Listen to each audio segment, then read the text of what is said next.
사무엘하 13장 1절부터 6절까지를 제가 읽도록 하겠습니다. 그 후에 이 일이 있으니라. 다윗의 아들 압살롬에게 아름다운 누이가 있으니 이름은 다말이라. 다윗의 아들 암논이 저를 연애하나 저는 처녀이므로 어찌할 수 없는 줄을 알고 암논이 그 누이 다말을 인하여 심화로 병이 되니라. 암논에게 요나답이라 하는 친구가 있으니 저는 다윗의 형 시므아의 아들이요 심히 간교한 자라. 저가 암논에게 이르되 왕자여 어찌하여 나날이 이렇게 파리하여 가느뇨. 내게 고하지 아니하겠느뇨. 암논이 말하되 내가 아우 압살롬의 누이 다말을 연애함이니라. 요나답이 저에게 이르되 침상에 누워 병든 채 하다가 내 부친이 너를 보러 오거든 너는 말하기를 청컨대 내 누이 다말로 와서 내게 식물을 먹이되 나 보는 데서 식물을 차려 그 손으로 먹여주게 하옵소서 하라. 암논이 곧 누워 병든 채 하다가 왕이 와서 저를 볼 때 왕께 고하되 청컨대 내 누이 다말로 와서 내가 보는 데서 과자 2개를 만들어 내 손으로 내게 먹여주게 하옵소서. 자, 13장 내용은 다윗의 아들들이 저지르는 범죄에 대해서 얘기를 하고 있습니다. 앞서 이미 아버지 다윗이 우리아의 아내 밧세바를 범하는 범죄를 저질렀죠.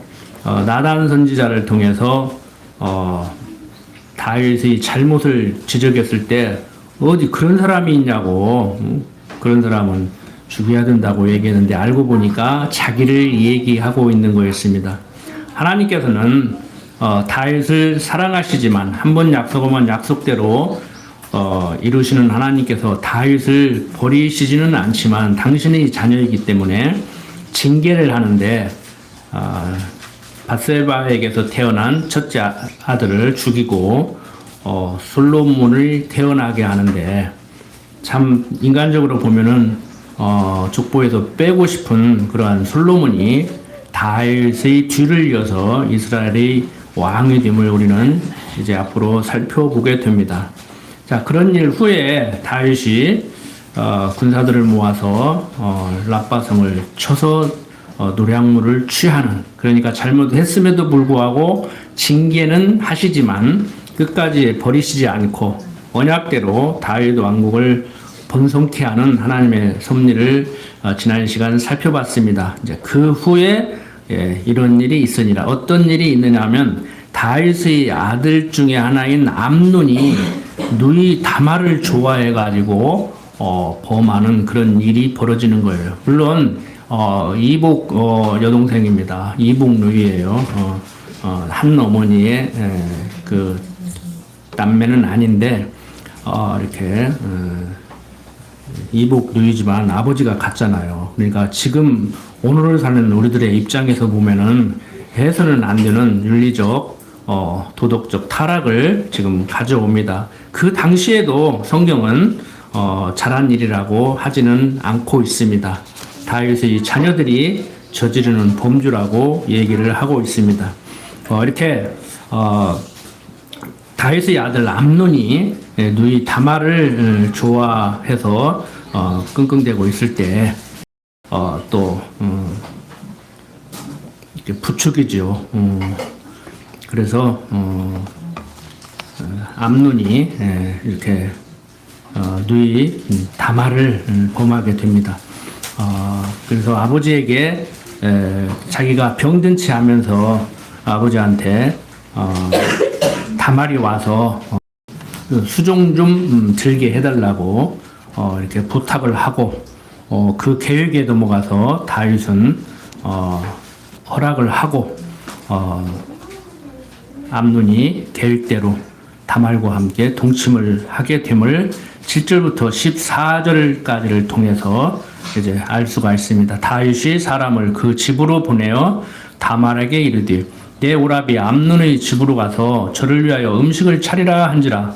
다말이 그 오라비 암논의 집에 이르매 암논이 누웠더라. 다말이 밀가루를 가지고 반죽하여 그 보는 데서 과자를 만들고 그 과자를 굽고 그 남비를 가져다가 그 앞에 쏟아 놓아도 암논이 먹기를 싫어하고 가로되 모든 사람을 나가게 하라 하니 다 저를 떠나가니라. 암논이 다말에게 이르되 식물을 가지고 침실로 들어오라. 내가 내 손에서 먹으리라. 다말이 자기 만든 과자를 가지고 침실에 들어가 그 오라비 암논에게 이르러 저에게 먹이려고 가까이 가지고 갈 때 암논이 그를 붙잡고 이르되 누이야 와서 나와 동침하자. 저가 대답하되 아니라 내 오라비여 나를 욕되게 말라. 이런 일은 이스라엘에서 마땅히 행치 못할 것이니 이 괴악한 일을 행치 말라. 내가 이 수치를 무릅쓰고 어디로 가겠느냐. 너도 이스라엘에서 괴악한 자 중 하나가 되리라. 청컨대 왕께 말하라. 저가 나를 내게 주기를 거절치 아니하시리라 하되 암논이 그 말을 듣지 아니하고 다말보다 힘이 셈으로 억지로 동침하니라. 뭐 합의해서 그렇게 동침한 것도 아니고 강제로 이렇게 범하는 못된 짓을 하지요. 15절부터 이제 19절 보면 그리하고 암논이 저를 심히 미워하니 이제 미워하는 미움이 이왕 연애하던 연애보다 더한지라. 이 못된 놈이 못됐으니까 못된 짓 하는 거예요. 그렇게 좋아서 범해 놨으면 책임을 져야 될 거 아니에요, 인간적으로. 그런데 또 내쫓는단 말이에요. 곧 저에게 이르되 일어나 가라. 다말이 가르되 가지 아니하다. 나를 쫓아 내보내는 이 큰 악은 아까 내게 행한 그 악보다 더하다 하되 암논이 듣지 아니하고 그 부르는 종을 불러 이르되 이 계집을 내어보내고 곧 문빗장을 자르라 하니 암논이 하하이니 저를 끌어내고 곧 문빗장을 자르니라.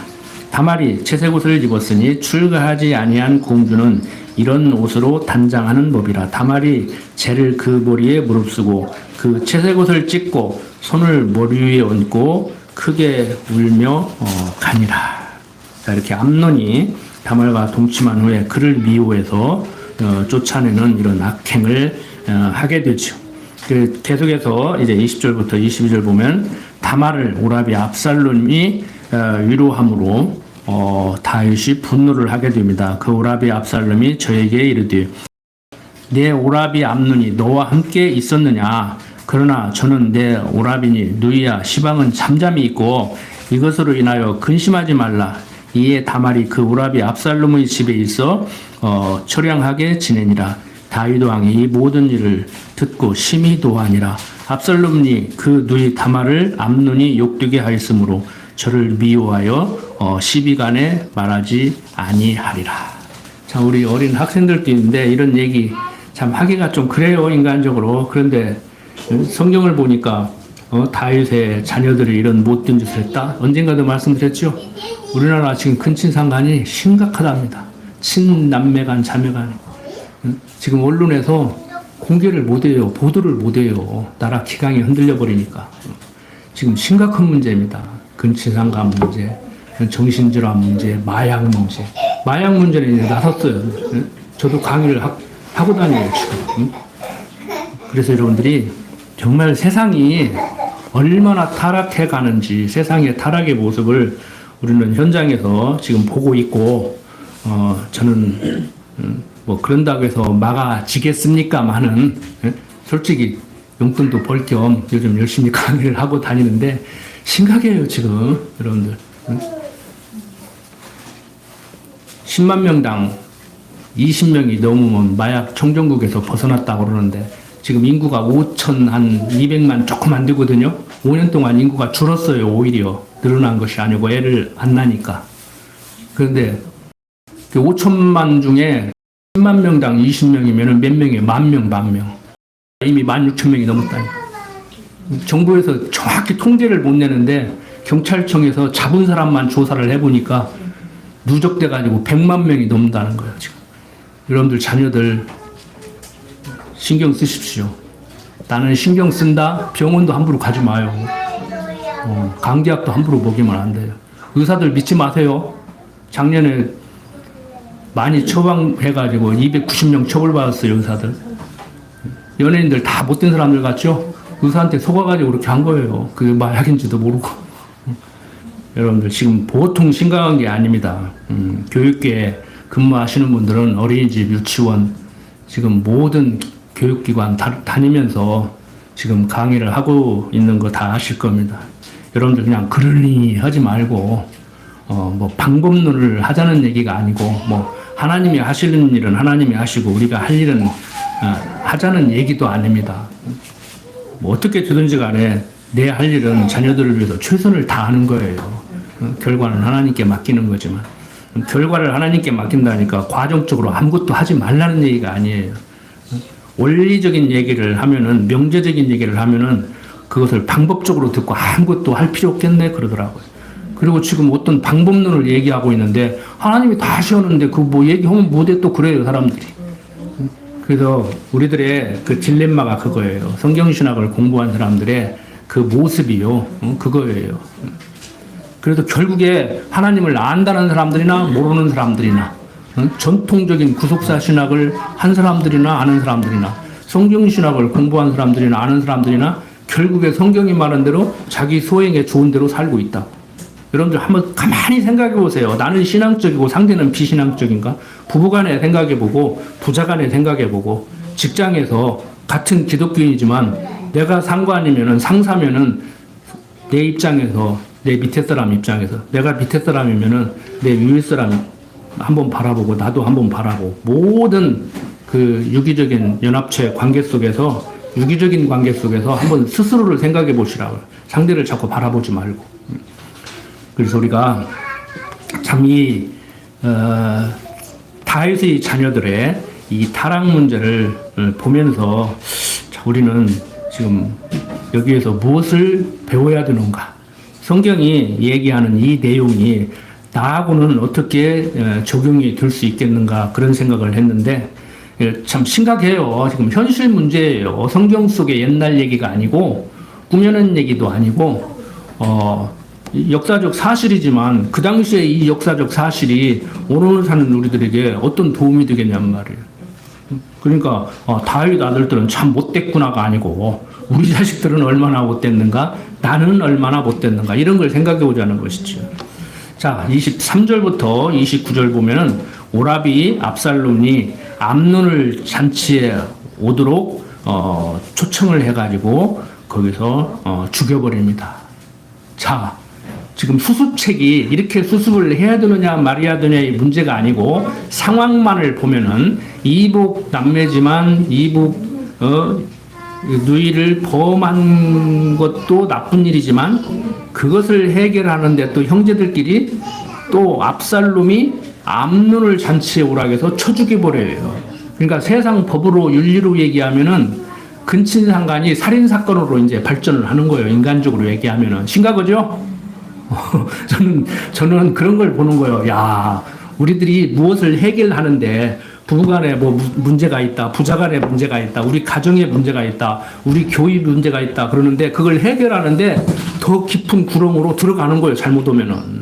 나와야 될 거 아니야. 거기에서 진흙구덩이에 빠졌으면 못 나오면은 줄이라도 던져주고 밧줄로 내 코를 걸어서라도 나를 잡아 당기라고 해야 될 거 아니에요.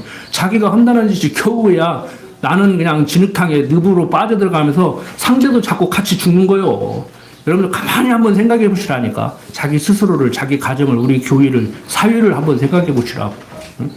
대통령인 사람이 그러고 보니까 그냥 처벌 받는데도 막 지 잘못 없다고 하잖아. 지금도 막 바깥으로 나서 한다고 하잖아. 전 국민을 데리고 막 늪으로 빠지잖아요. 거기서 구원해 줄이 누구? 또 선거운동을 하라. 이해 아무 게 아니여. 기대하지 마시라고. 하나님이 우리를 구원하시는 도구로 사용하실는지는 모르지만 그 사람 기대했다가 또 실망하시지 말라고. 한번 남편 계속 바꿔 살아봐요. 부인 한번 계속 바꿔 살아봐. 마음에 드는가. 그냥 혼자 살아. 그러니까 내가 요즘 젊은 사람들 보고 똑똑하다고 하는 거예요. 진짜 똑똑하다 하는 얘기 아니에요. 이거 반어법이야. 이거 참 잘 들으시라고. 아, 하나님 모르면 그렇게라도 살아야지. 하나님 알면서 맨날 싸우고 살 바야. 뭐들 그렇게 살아. 응? 자, 오라비 압살롬이 암문을 잔치에 오도록 해서 쳐 죽입니다. 살보는 얘기 다 안 읽겠습니다. 우리 어린 학생들도 같이 동참했는데, 그 다음에 30절부터 33절 보면은 다윗이 아들들로 인하여 근심합니다. 당연히 근심하죠. 응? 자녀들 중에 근친상간이라는데 이제 살인사건까지 일어나버렸으니 아버지는 활짝 뛰고 환장할 일이지. 응? 그때 이제 요나답이 이제 위로를 하게 되죠. 자, 계속해서 봅니다. 34절부터 36절 보면은 다윗의 아들들이 이제 모두 다 돌아오고 압살롬만 이렇게 도망을 하는데 무슨 얘기냐면은 지금 다 안 읽고 넘어가니까 조금 건너뛰는 것 같아서 말씀을 드리면은 이렇게 살인 사건이 일어나니까 야, 이제 다윗의 아들들은 이제 다 죽겠겠구나. 그럼 하나만 놔뒀겠냐. 이왕 뭐 내친 김에 싹 쓸어버리면 어떤 일이 벌어져요? 자기가 왕 되는 거요. 그러니까 소문이 그렇게 난 거예요. 야, 이거 다 죽인다더라. 그러니까 옆에서 아니라고. 지금 누이가 그렇게 당해가지고 그게 지금 화가 나서 그 하나 죽인 것이지 싹 다 안 죽였다. 걱정 말아라. 다 돌아와라. 그렇게 해서 이제 다윗의 아들들이 그러냐고. 자기도 죽을 줄 알았더니 그렇구만. 우리를 다 죽이려고 하는 것은 아니구만 하고 이제 다 돌아오고 압살롬만 이제 도망을 가게 됩니다. 37절부터 39절 보면은 이제 아들 압살롬이 그슬로 도망간 사실을 다윗이 이제 알고 슬퍼하죠. 아버지 입장에서야 좀 못난 놈, 잘난 놈, 말 잘 듣는 놈, 안 듣는 놈, 성질이 급한 놈, 뭐 느린 놈 있지만 아픔이잖아요. 뭐 우리 일반적으로 그러잖아요. 경험론 자들이 10손가락 깨물어서 안 아픈 손가락이 어디가 있냐고. 좀 범죄 좀 저지르려고 감옥 갔다 가지고 그놈은 내가 저걸 어쩌다가 나가지고 하고 맨날 쥐받고 살 거요. 아니면 족보에서 빼버릴 거예요. 그냥 화나서 족보에서 빼버린다고 하는 얘기는 사랑하기 때문에 하는 얘기예요. 사랑하지 않으면 그런 얘기 할 필요도 없지. 그래서 관심 안 갖고 왕따 당하고 하는 것이 무서운 거라는 거예요. 그래서 욕이라도 화라도 내면은요 괜찮다니까. 싸우는 부분은 괜찮아. 그래도 살아. 눈탱이가 밤탱이 되게 치고받고 해도 살아. 근데 거들떠보기도 싫을 때 그게 문제지. 그러니까 여러분들 위험수에 넘어갈 때 조심하세요. 과정적으로 방법론적으로 말씀을 드리면은. 그래서 여러분들이 어떤 사람들은 사랑하지 않으니까 증오심으로 가득 차서 싸운다고 그러는데 제가 볼 때는 아직 사랑이 있기 때문에 싸우는 거예요. 진짜 사랑이 없으면 싸우지를 않아요. 그 뭐하러 싸우냐고. 에너지 낭비하게. 뭐 입씨름을 하든지 뭘 하든지 좀 의견을 맞춰서 좀 조율을 해서 이렇게 살아보려니까 싸우는 거 아닙니까? 그래서 우리가 이 다툼이라는 것이요 나쁜 것만은 아니에요. 생각이 다른데 때로는 다투야지. 생각이 다른데 어떻게 저 사람한테 맞출 거요, 나한테 맞출 거요. 특히 우리나라는 대한민국 민주공화국인데 다 주인인데. 다 주인으로 할 수도 없고 같이 생각을 맞춰서 우리 그래서 회의를 하잖아요. 이런 거 하는데 어떻습니까? 동의합니까? 그래서 중요한 것은 한 3분의 2 통과를 해야 집행을 하고 조금 덜 중요하다고 생각하는 것은 반만 통과하면 이제 시행을 하는 것이고 어떤 것은 한 3분의 1만 통과해도 하는 것이고 이제 정하다가 안 되면 이제 하고 싶으면 자기 혼자라도 하면 돼. 근데 의견을 모아서 해야 되는데 안 모아지니까 막 성질 나가지고 나 혼자 한다면 그건 아니지 이제. 이게 복잡해지는 거예요 이제. 그래서 여러분들이 어쨌든 간에 이런 내용을 통해서 우리는 참 하나님이 모든 것을 다 하시지만 과정적으로 볼 때는 이런 일들이 일어나는데 사람들이 이런 생각을 하게 되고 이렇게 행동으로 옮기게 되는구나. 우리는 이런 것을 이제 살펴볼 수가 있는 것이지요. 계속해서 14장 1절부터 3절 보면은 요압이 압살롬을 데려오려고 여인에게 계략을 이제 알려주게 됩니다. 스루야의 아들 요압이 왕의 미움이 압살롬에게로 향하는 줄 알고 드고아에 보내요. 거기서 슬기 있는 여인 하나를 데려다가 이르되 청컨대 너는 상주된 것처럼 상복을 입고 기름을 바르지 말고 죽은 사람을 위하여 오래 슬퍼하는 여인같이 하고 왕께 들어가서 여차여차히 말하라고 할 말을 그 입에 넣어 주니라.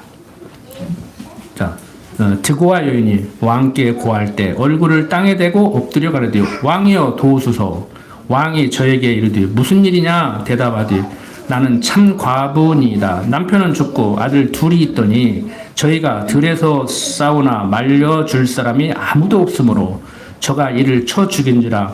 온 족속이 일어나서 왕의 계집종 나를 핍박하여 말하기를 그 동생을 죽인 자를 내어놓으라. 우리가 그 동생 죽인 죄를 갚아 저를 죽여 사자 될 것까지 끊겠노라 하오니 그러한즉 저희가 내게 남아있는 숯불을 꺼서 내 남편의 이름과 시를 세상에 끼쳐두지 아니하겠나이다. 왕이 여인에게 이르되 내 집으로 가라. 내가 너를 위하여 명령을 내리리라.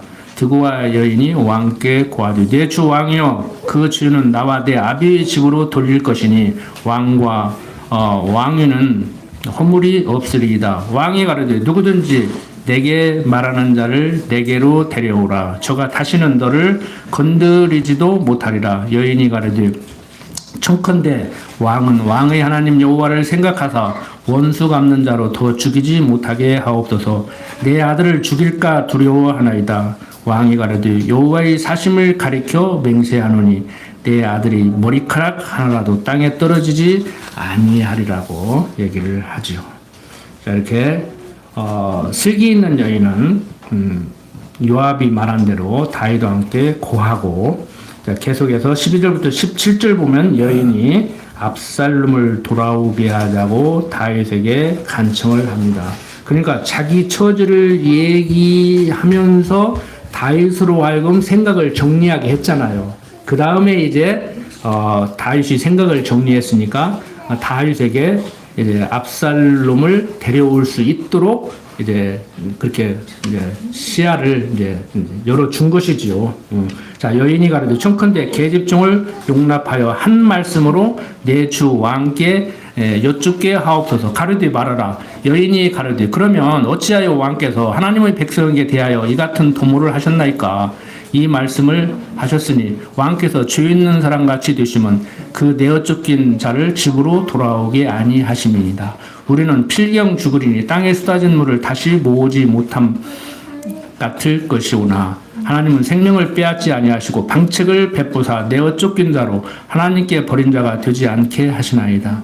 이제 내가 와서 내 주 왕께 이 말씀을 엿주는 것은 백성들이 나를 두렵게 함으로 계집종이 스스로 말하기를 내가 왕께 여쭈면 혹시 종의 청하는 것을 시행하실 것이라. 왕께서 들으시고 나와 내 아들을 함께 하나님의 산업에서 끊을 자의 손에서 종을 구원하시리다 함이니이다. 계집종이 또 스스로 말하기를 내 주 왕의 말씀이 나의 위로가 되기를 원한다 하였사오니 이는 내 주 왕께서 하나님의 사자같이 선과 악을 분간하심이니이다.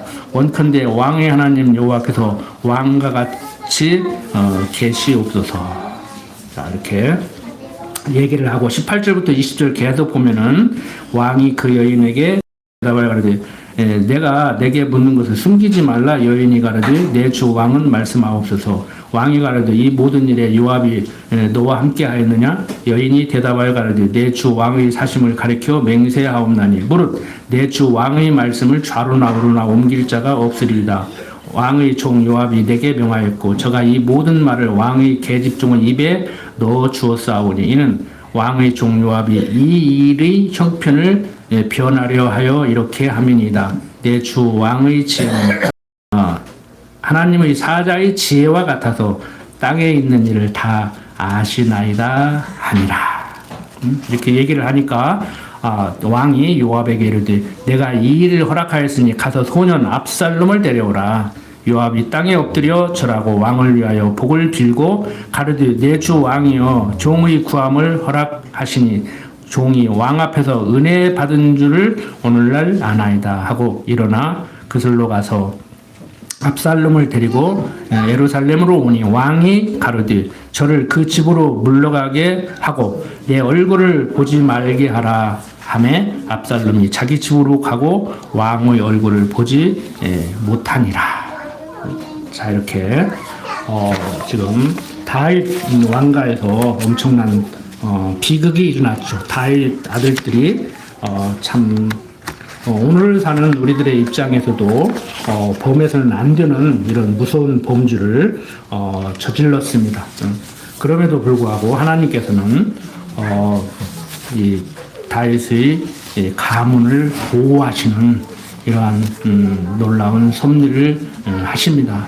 다윗 왕가가 다윗과 그 자녀들의 범죄로 인해서 심히 타락하였음에도 불구하고 하나님께서는 다윗 왕가를 아주 멸하시지 않습니다. 하나님께서 이렇게 간음과 살인죄를 범한 다윗에게 사랑의 징계로 칼과 재화가 있을 것을 이미 사무엘하 12장을 통해서 우리는 확인을 했습니다. 그러니까 어려움이 있을 것을 말씀했고, 왜? 과정적으로는 다윗의 범죄로 인해서 아들들도 이런 일을 하게 되는 거예요. 그러니까 다윗을 징계하는 그 방법이 아들들로 하여금 지금 범죄를 저지르게 하시는 것이죠. 그러니까 인본주의적 관점에서 아버지가 잘못하니까 대에 있어서 보고 들은 게 그거밖에 없어서 아들들도 잘하는구나, 이런 차원이 아니에요. 그러니까 아버지가 죄를 저질렀는데 아들들은 죄를 안 저질리게 해야 되는데 아버지 죄로 인해서 그에 대한 대가로 아들들이 또 범죄를 저지르게 한단 말이에요. 그러니까 무슨 효과가 있어요? 다윗의 가슴을 그냥 후비는 거죠. 쉽게 말해서 지금 다윗이 우리아의 아내 밧세바를 범하는 범죄를 저지름으로 아들들이 범죄를 저지르게 해서 다윗을 고통스럽게 만드는 하나님의 섭리. 참 우리들의 입장에서는 하나님의 이 섭리가 납득이 됩니까? 이렇게 섭리해서는 안 되잖아요. 그냥 다윗이나 그냥 두드러 패버리고 말해야지. 자, 이렇게 그러나 다윗은 죽이지 아니하시고 살려두십니다. 내가 이 하나님이라면 그냥 다윗 해결해버리고 아들들은 범죄를 안 저지르게 했을 것 같아. 근데 하나님의 생각은 우리의 생각이 하나님의 생각은 우리 생각과 동해서 서가 본 것 같이 이렇게 전혀 예상치 못하는 이러한 섭리를 하시는 것이지요. 자, 이렇게 살인죄를 범한 압살롬도 다윗에게 용서를 받아 죽음을 명쾌하는 겁니다. 여러분들 정의감에 사로잡혀 있는 분들은요, 이 압살롬이 잘한 거잖아. 저도요, 성경을 이렇게 가르치고 하나님의 사랑을 깨닫고 살지만요, 저도 그래서 권력을 잡아보고 한번 휘둘러 보고 싶었지만 20, 30대에 지금 뭐 마음에 안 들고 보면은요, 그냥 주먹이 먼저 가고 그냥 어떻게 해버렸으면 좋겠어. 그냥 솔직히 여러분들은 안 그래요. 하나님의 백성이니까 그냥 다 용서하고 용납하고 오른밤 때리면 왼밤 대고 막 겉옷 벗어달라고 막 속옷도 벗어주고 그렇게 사시냐고. 그러니까 내가 얘기하잖아요. 우리는 힘이 없어서 윤석열 같이 못 오고, 그렇게 힘 있는 사람은 지금도 저걸 한번 확 해보고 싶은 게 있는 거예요. 솔직한 얘기로. 차 몰고 가는데 1차선 정속주행만 해도 확 어떻게 해버리고 싶어. 솔직한 얘기로. 아주 고약한 놈이 강대상에서 성경 가르치고 있네. 솔직히 자기를 인정하자고. 자기는 인정 않고 상대만 보니까 혼자 잘났네 그러지. 여러분들 말고 세상에 잘난 사람들 많아. 다 지 혼자 잘났어. 전부 다. 안 그래요. 여러분들 살인죄를 범한 압살롬도 다윗에게 용서를 받아요. 그러죠. 인간적으로 다윗 저는 우리아의 아내 밧세바를 범했잖아요. 그냥 이쁜 여자 어디 술집 가서 한잔 하다가 해롱해롱 해갖고 한 거야? 남편 전쟁터 가서 싸우고 있는데 그거 저녁낮에 거닐다가 목욕하고 있으니까 반해가지고 누구냐 그러니까 아무개 부인입니다. 그러면 범하려고도 하지 말아야 할 거 아니오. 임신시켜놓고 그것도 모자라가지고 네가 휴가 와가지고 하루 종일 자고 가서 임신시켰다고 하려고 불러드리는데 이 속 없는 또 충성은 또 그런 충성분자가 없어요. 또 집에를 안 가 또. 그러니까 전쟁터 내버려서 죽였단 말이에요. 그런 흉악범이 어디가 있어.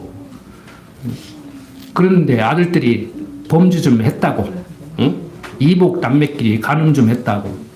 그 다음에 이복 형제끼리 살인 좀 했다고 죽일 거요? 입이 10개라도 다윗 못 죽이지. 죽이면 안 돼요. 안 그렇습니까?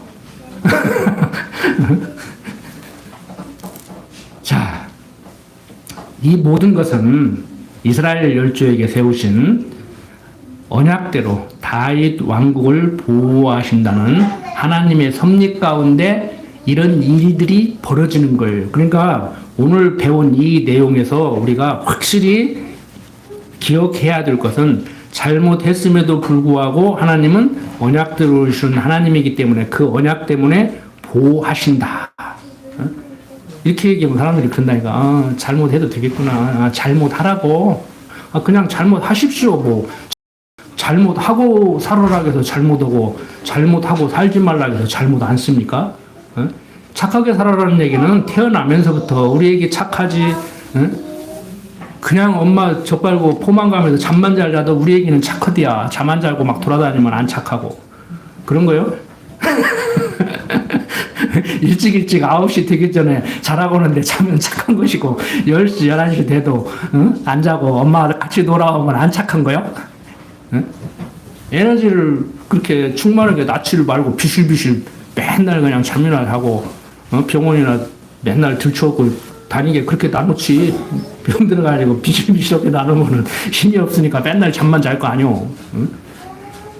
여러분들 세상사 좀 넓게 보시고 종합적으로 보시고 입체적으로 보시라고. 그냥 기회만 있으면 그냥 망아지 뛰듯이 뛰려고 그러는 놈을 앉혀놓고 수학 공식이나 풀으라고 그러고 그러면 되겠냐고. 그냥 공부할 생각 없고 막 노래 부르기 좋아가지고 그런 놈을 막 가만히 앉혀놓고 공부나 하라면 하겠냐고. 지금 초등학교 다니는데 중학교 다니는데 고등학교 다니는데 수십억 수백억 벌어가지고 이미 뭐 여러분들 평생 벌어도 못 벌 돈 이미 다 벌어놓고 인기 없고 살고 그런 애들도 있잖아요. 우리 애들 다 그렇게 만들 수는 없지만 애들 어떻게 킬 거예요? 그냥 하고 싶은 거 하고 살게 만들어요. 돈벌이를 잘하고 못하면 나중 문제예요. 돈벌이 잘하는 거 자꾸 하지 말고 그냥 하고 싶은 거 즐겁게 인생을 살아갈 수 있게 그렇게 키우시라고. 평생 뭐 돈 못 벌어가지고 뭐 무명가수로 뭐 30년 있다 뜨는 사람도 있고 어쩌다 뜬 사람은 괜찮지만 못 뜨고 죽은 사람이 한두 명이겠냐고. 평생 그렇게 살면은 가서 막노동을 하든지 뭘 하든지 자기 하고 싶은 거 하기 위해서 할 거 아니에요. 그거 뒤따라다니면서 또 돈 대주지 말고. 여러분들 서양 사람들 같이 성령을 근거로 하면 여러분들에게 주어진 자녀는요 성년이 될 때까지 고등학교 졸업할 때까지 먹여주고 입혀주고 아프면 병원 데리고 가면 끝나요. 내가 그래도 집사람한테 그랬다니까. 숙제 검사도 하지 마라. 성적표도 보지 마라. 그거 봐서 뭐게. 여러분들 우리 일생을 살아가는 데 있어서 하나님을 여호와로 알고 산다는데 명제적으로는 다 알아요. 하나님은 우리를 얼마나 사랑하시는지 그 사랑을 보여주려고 섭리를 한다. 우리는 성경을 통해서 삶을 통해서 하나님의 사랑을 깨달아야 된다. 그리스도의 사랑을 깨달아야 된다. 결혼이라는 것은 신랑된 그리스도와 신부된 성도와의 관계를 배우게 하려고 결혼하게 한 것이다. 하나님의 사랑을 깨닫고 사랑을 대상을 찾아서 그 사랑을 막 하고 살게 만들려고 배우자를 찾는 것이다. 그래서 가정을 이루는 거다. 가정을 이루면 거기에서 또 엄마 아빠가 그리스도의 사랑을 깨닫게 하는 방편으로 결혼을 하게 해서 거기서 살면 자녀를 낳는데 부모와 자녀는 또 하나님과 성도와의 관계를 또 깨닫게 하려고 부모와 자식으로 살게 하는 거다. 직장 생활을 하는 것은 수고하고 땀을 흘려야 먹고 살게 만든 우리들로 하여금 수고하고 땀을 흘려서 먹고 살게 하려고 주는 것이다. 다 명제적으로 배웠죠? 알고 거기서 끝나면 못해요. 정말 여러분들 결혼을 할 때 우리 특히 어린 학생들 결혼을 하면은 저 남자가 나를 행복하게 해주겠지. 저 여자가 나를 행복하게 해주겠지. 내가 행복하려면은 저 사람하고 결혼을 해. 그게 되냐고. 그게 아니라니까. 하나님의 사랑을 깨닫고 그 사랑에 힘입어서 누군가를 사랑하고 살고 싶은데 그 대상이 부인이고 아내라고. 그러니까 이건 상대적 관계니까 또 뭐 남편에게만 부인에게만 하는 소리가 아니에요. 우리는 남녀로 살아가고 남자와 여자가 만나서 남자는 장가 간다고 그러고 여자는 시집 간다고 그러는데 결혼을 하잖아요. 어떻든 간에. 예? 장가 가는 것은 고려시대 때 용어고 시집 가는 것은 조선시대 때 용어니까 어떻든 간에 남자 여자가 만나서 사는데 하나님의 사랑을 깨닫고 그렇게 살아가는 거예요. 저 여자가 저 남자가 나 행복하게 해주려고. 그 태어난 거 아니라고. 여러분들 아들 날 때 아들 그러는데 눈에 집 귀한 집 딸 데려다가 너 행복하게 해주라. 그렇게 만들려고 낳았어요? 딸 나가지고 너 어디를 시집가서 그 집 좀 일으켜라. 그 남자 행복하게 해주라. 그러려고 딸 낳냐고. 딸 낳아서 키우냐고. 아니잖아요. 사랑해서 결혼을 했고 과정적으로 거기에서 결실이 나왔고 그래서 부부간으로 살아가면서 하나님의 사랑 깨달아가 부자간으로 살아가면서 하나님 사랑 깨달아가 직장 생활을 하면서 남들 직장 못 구해가지고 허덕이고 정말 부모한테 손을 벌리고 사는데 참 직장을 줘서 열심히 수고하고 땀 흘리게 하니까 좋구나. 지난번에도 말씀드렸지만 여러분들 직장 생활하는 것이 축복의 저주예요. 하나님이 수고하고 땀 흘려야 먹고 살게 만들었으니까 그거 저주의 대가란 말이에요. 그런데 저주받은 인생은 저주받은 인생답게 살아야 행복해. 그래서 일을 해야 행복한 거예요. 돈 쌓아놓고 일 안 하면 우울증 온다니까. 좀 헷갈리죠? 목사님들도 헷갈린다고 하더라고요. 세미나 하는데 제가 이 얘기를 하니까 직업이 있는 것이 축복입니까? 저주입니까? 그런데 직업이 있다는 것은요, 저주받은 인생이 저주받은 인생답게 사는 모습이에요. 그러니까 어떻게 보면 노쇠 젊은 노쇠 늙어지면 못 노나니 부모한테 재산 받아가지고 놀고 먹어야 그게 행복할 수가 있는 거예요. 근데 그건 저주받은 인생이 사는 모습이 아니에요. 그래서 돈을 쌓아놓고도 일을 해야 행복감을 느낀다고. 무슨 얘기인지 아시겠어요? 이거 쉬운 얘기 아닙니다. 집에 가서 곰곰이 생각해 보세요. 어설픈 철학자들 이해 못해요. 목사님들도 이해 못하더라니까. 하나님이 약속했잖아요. 선악과 먹은 대가로 수고하고 땀을 흘려야 먹고 산다. 너는 거기서 행복감을 맛볼 수 있다. 그 저주받은 인생들이 저주받은 인생답게 살아가는 모습이란 말이에요. 이 저주받은 인생이니까 저주받은 인생답게 살아가야 거기서 행복감을 느낀다니까. 단순히 뭐 직장 가져라, 돈 많이 버는 직장 가져라, 요즘은 무슨 직장에 인기가 있다, 뭐 이런 수준이 아니라니까. 이런 수준이 아니라니까. 평생 부모한테 손 벌리고 부모 기대 살면 어때? 그런 부모라도 있으니까 다행이지.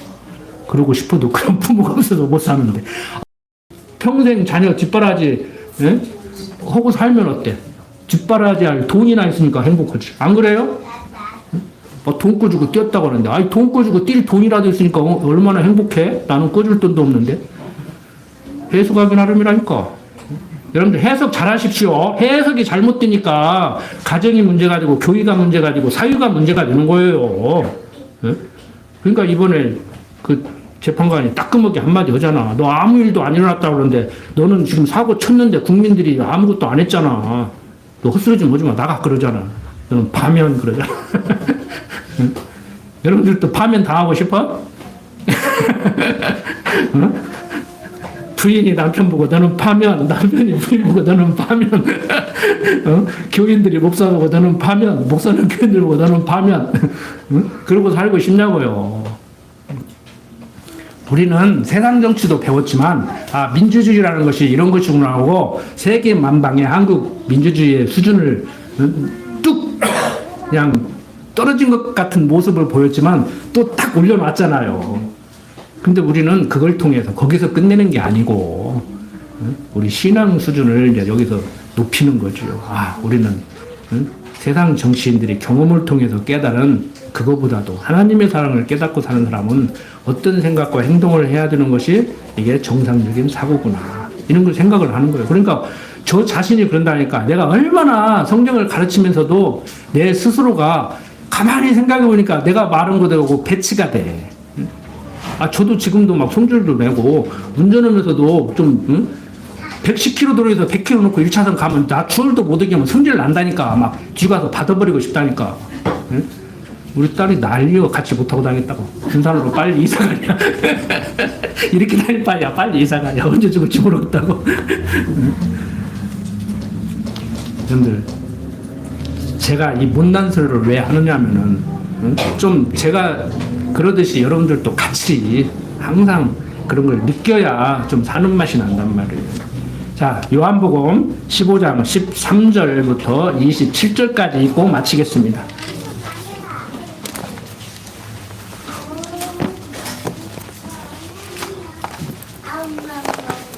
요한복음 15장 13절부터 봅니다. 사람이 친구를 위하여 자기 목숨을 버리면 이에서 더 큰 사랑이 없나니 너희가 나의 배로 행하면 곧 나의 친구라. 이제부터는 너희를 종이라 하지 아니하리니 종은 주인이 하는 것을 알지 못함이라. 너희를 친구라 하였노니 내가 내 아버지께 들은 것을 다 너희에게 알게 하였음이니라. 너희가 나를 택한 것이 아니오 내가 너희를 택하여 세웠나니 이는 너희로 가고 과실을 맺게 하고 또 너희 과실이 항상 있게 하여 내 이름으로 아버지께 무엇을 구하든지 다 받게 하려 함이니라. 내가 이것을 너희에게 명함은 너희로 서로 사랑하게 하려 함이로다. 우리가 주님을 택한 것이 아니고 주님이 우리를 택해서 사랑을 베풀어 주는데, 어떤 사랑이 세상에서 가장 큰 사랑이냐고 하면은 친구가 대신 죽어줘요. 내가 죽어야 되는데, 지난번에도 말씀드렸을 거예요. 너는 조금 더 살아야 된다. 세상에서 네가 살아남는 것이 좋냐, 내가 살아남는 것이 좋냐 할 때 내가 봐도 네가 살아남는 것이 세상에 더 도움이 될 것 같다. 근데 그 사람이 범죄를 저질러서 사형을 당해야 돼요. 멀쩡한데 둘 중에 하나 누군가가 살아남아야 되는 것이 아니고, 살아남아야 좋다고 생각하는 그 친구가 죄를 저질러서 사형을 당해야 돼. 근데 그 친구가 평상시에 둘 중에 하나 살아남아야 된다고 하면 저 사람이 살아남는 것이 낫다고 생각해서 사형당하게 생긴 친구를 대신 자기가 죽겠다는 거예요. 그보다 더 큰 사랑이 어디가 있냐는 거예요. 근데 그런데 그리스도로 오신 예수님이 우리를 친구라고 여기고 우리 죄를 대신해서 십자가에 죽으시고 3일 만에 부활하셨다고 오늘 우리가 기념 예배를 드리고 있잖아요. 부활절 설교 해가지고 적당한 성경 구절 하나 읽고 죽었다 살아났다 밑도 끝도 없이 그렇게 생각하지 마시고, 과연 부활절이 무엇을 의미하는가? 제가 그랬잖아요, 언젠가. 성탄절보다 부활절이 훨씬 더 의미가 있다고요. 응? 세상 어떤 친구보다도 내가 죽어야 되는데 내 대신 죽어주는 그 친구, 그런 친구가 세상에 어디가 있어요? 응?